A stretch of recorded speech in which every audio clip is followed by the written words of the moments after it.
Hello. Are we back? Are you back? I'm not showing.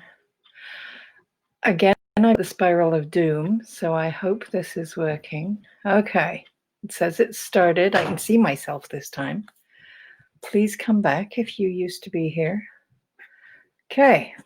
Sorry about that. We're 5 minutes past my start time, and I have no idea what happened. Okay. So I am planning in this session to do some numerology using your birth date, because that is a wonderful indicator. There are all kinds of calculations that can be done from the digits in your birth date, and it's a fascinating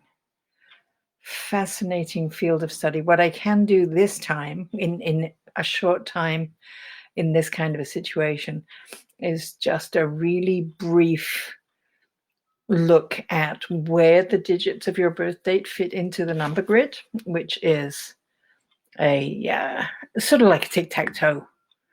The numbers slot into them starting at the bottom and growing upwards. So 1, 2, 3, 4, 5, 6, 7, 8, 9. The 5 is in the center. 5 is the number that carries the energy of change and growth and adaptation. So it touches all the others. It's central to all the others. And as a child of the 1950s, I would just like to point out that the world has changed an awful lot in our lifetime. And that 5 energy has contributed to our ability to adapt and to grow with it, to adjust to a changing world, where not everybody, and especially the children of the 1940s, 4 is a really good, strong, stable, reliable energy. But without a little 5 to help it, it can get stuck. So some of the older people in our workplaces when we were younger were not terribly happy about adapting to new conditions. We with the 5, and that applies anybody who's born on the 5th or the 15th or the 25th, and anybody born in May. There's lots of 5 energy around for everyone to access. But we just can't roll our eyes and have to go with the new stuff, because that's what our life has been like in the last 60 years. So much change. Every time we turned around, something else was changing. So I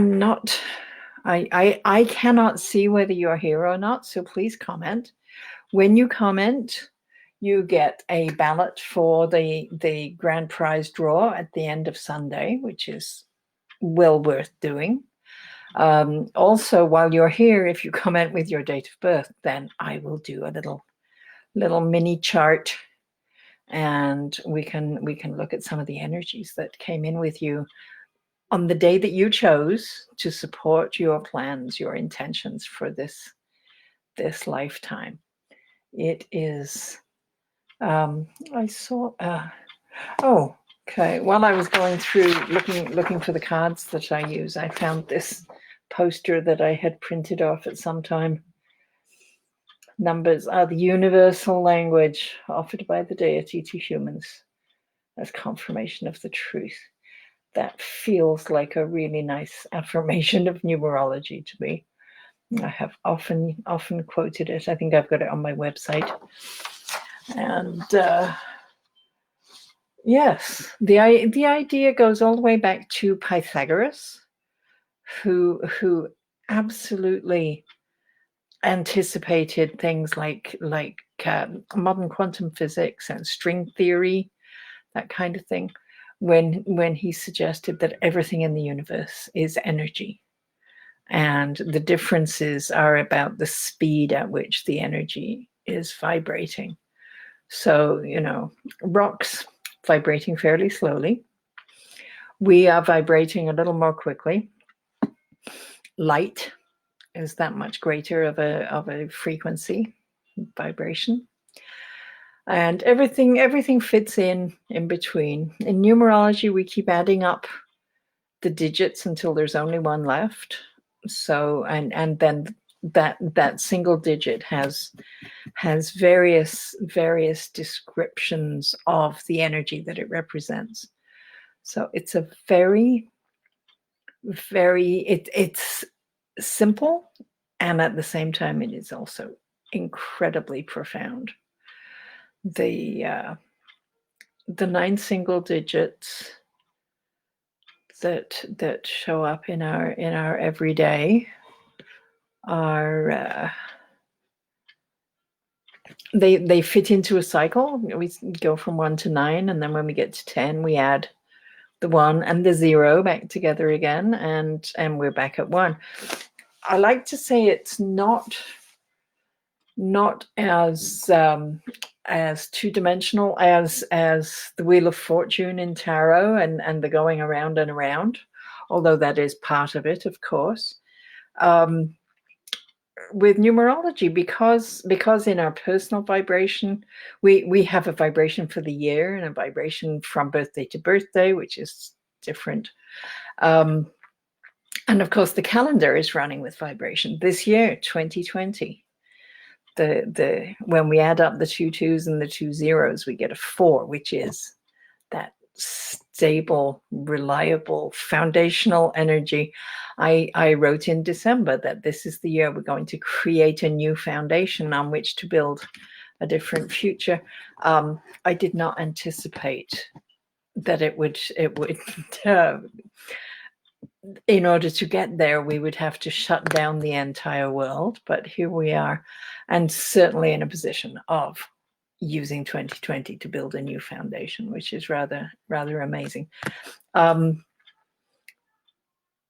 So as the cycle, as your calendar cycle and your personal cycle and your age-related cycle all work together, they're all of them 9-year cycles. They're just not necessarily synchronized. You go around from 1 to 9. When you get to the next one, to that 10, the 1 and 0 one, you've got 9 years of experience that is new, 9 years of relationships, 9 years of learning and education and being in the world. So rather than going back where you were the way a wheel does, I like to think of it like a spiral staircase. So when you get back to that 1 position, if 1 is facing north on the staircase, you're seeing the view of the north from a slightly different elevation. You're getting some different angles. You're seeing things differently. And again, when another 9 years after that, you come back facing north, you're seeing it from a different altitude. You're bringing a lot of different energy from your own lived experience into what you're seeing. So the 9-year cycles work that way, and it's really quite wonderful, because if you're not conscious of the need to do any personal work, or if you don't have the opportunity to do the personal work, 9 years in, with whatever you have learned in between, those opportunities are going to come up again. And I think we're all familiar with the idea that if we don't learn the lessons don't go away. Is Pema Chodron from Gampo Abbey, who has a wonderful quote that now I'm not going to remember, something about problem never disappears until you have solved it. That is not, she's way more eloquent than that, but that's the flavor of it anyway. And that speaks to the cyclical nature of how our lives go, of how the number cycle works through us. Okay, I'm not seeing anybody here, but that might be just because of my software. I do love it when people come in and comment and do some. We could do some numerology, but if not, that's all right too. I am back again this afternoon, and I'm planning to do some card reading. I have a deck. It's called The Wisdom of the Garden Path.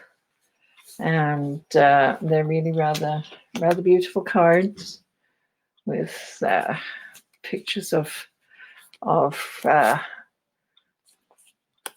plants and trees and things you find along a garden path, and a lot of insight to the energy that is coming for people who choose them.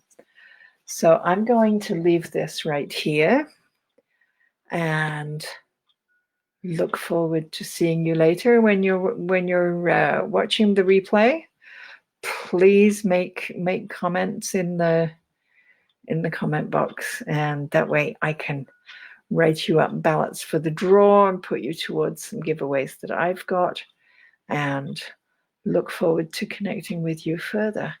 Have a wonderful weekend. Enjoy the sunshine, and come on back and see what my colleagues are doing, what they're posting. They have some astonishing products to offer. So I look forward to seeing you soon. Thank you.